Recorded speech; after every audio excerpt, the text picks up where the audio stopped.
മാമാങ്കം പലകുറിയും കൊണ്ടാടിയ മണ്ണാണ് നിളാതീരം.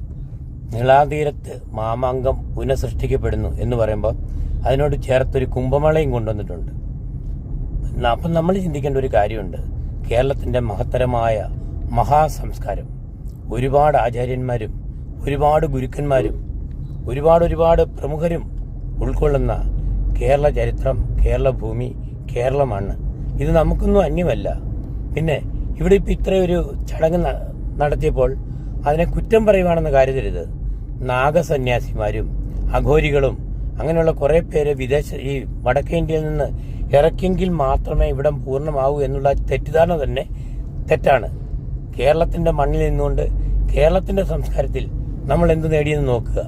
അതുപോലെ തന്നെ ഗംഗയിൽ നമ്മൾ കാണുന്ന ആരതി അതിവിടെ കൊണ്ടുവന്ന് അവതരിപ്പിച്ചിരിക്കുക. എന്നാന്നറിയോ, മനുഷ്യർക്ക് കാണാനുള്ള ഏതോ ഒരു സംഭവമായിട്ട് അതിനാണ് ആരതി എന്ന് പറയുന്നത്. അപ്പോൾ ഇവിടുത്തെ ക്ഷേത്രങ്ങളിലും ഇവിടുത്തെ വേദ സമുച്ചയങ്ങളിലും അല്ലെങ്കിൽ വേദികളിലും ഒക്കെ നടത്തുന്ന ആരതി എന്താണ്? അപ്പോൾ കേരളത്തിൻ്റെ മണ്ണിൽ കേരളത്തിൻ്റെ ആരതി ഇവിടെ നടത്താൻ എന്തുകൊണ്ടാണ് ഈ സംഘാടകർക്ക് കഴിയാതെ പോയത്? നീളാ ആരതിയിൽ കൊണ്ടുവന്ന് ഈ ഗംഗാ ആരതി നടത്തുന്നത്. ഞാൻ പലതവണ ഗംഗാ ആരതി കണ്ടിട്ടുള്ളയാളാണ്. അതൊക്കെ ഒരു ദൃശ്യവൽക്കരണം മാത്രമാണ്, കാണാൻ രസകരമായ സംവിധാനം. അവിടെ ഭക്തിയൊന്നുമില്ല. നമ്മുടെ നിളയെ നമ്മുടെ മലയാളികളുടേതായ രീതിയിൽ ആരാധിക്കട്ടെ. അതിനുള്ള സംവിധാനം വേണം ഒരുക്കാൻ.